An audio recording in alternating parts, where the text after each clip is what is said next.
Assalamualaikum warahmatullahi wabarakatuh. Saya Hevi Nafasardina, NPM 1851040053. Di sini saya akan menjelaskan rapat umum pemegang saham.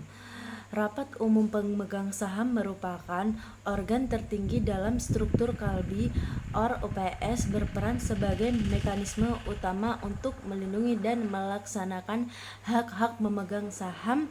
Sebagai organ perusahaan, RUPS memegang kekuasaan tertinggi dalam perseroan serta memiliki segala wewenang yang tidak diserahkan kepada Dewan Komisaris dan Direksi.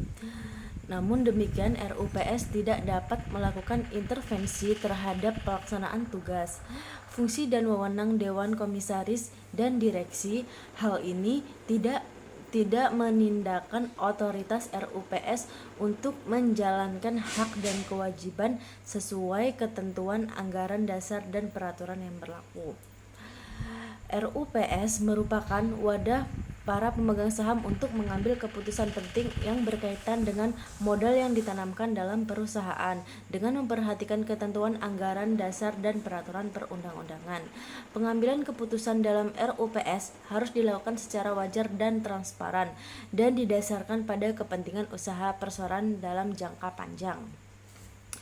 Berdasarkan anggaran dasar Kalbi, terdapat dua jenis RUPS, yakni rapat untuk pemegang saham tahunan yang diselenggarakan setiap tahun maksimal 6 bulan setelah berakhirnya tahun keuangan terakhir, serta rapat umum pemegang saham luar biasa yang dapat diselenggarakan kapan saja jika dipandang perlu.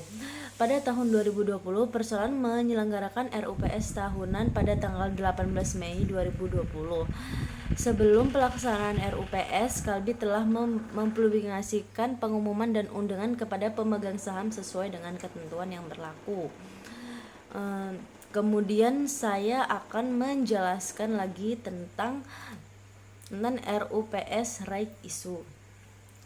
RUPS adalah organ perseroan yang memiliki wewenang yang tidak diberikan kepada direksi atau dewan komisaris dalam batas yang ditentukan dalam undang-undang ini dan atau AD. Jenis-jenis RUPS. Pasal 78 Undang-Undang Nomor 40 2007, RUPS tahunan setiap tahun dan paling lambat 6 bulan sudah diadakan RUPS. RUPS lainnya setiap kebutuhan untuk kepentingan perseroan. Tata cara dan forum tata caranya. RUPS diadakan di tempat kedudukan perseroan atau tempat perseroan dilakukan kegiatan usaha yang utama selama dalam wilayah Indonesia. Khusus RUPS perseroan terbuka dapat diadakan kedudukan di mana pada saat saham perseroan dicatat selama di wilayah Indonesia. Right issue. Hak memesan efek terlebih dahulu adalah hak yang diberikan oleh emiten kepada pemegang saham lama untuk membeli tambahan saham baru. Persyaratan perusahaan dapat disebut go publik apabila perusahaan harus transparan, sistem akuntansi dan pengendalian intern perusahaan harus cukup baik. Kondisi keuangan dan hasil usaha perusahaan beberapa tahun lalu, sekarang, dan beberapa tahun yang akan datang harus cukup baik. Perusahaan harus menyiapkan prospektin. Harus ada tax clearance dari Dirjen Pajak yang menyatakan tidak ada kewajiban pajak yang tertunggak. Tidak ada masalah hukum yang menyangkut perusahaan di pengadilan. Kemudian biaya yang harus dikeluarkan oleh calon emiten biayanya cukup besar.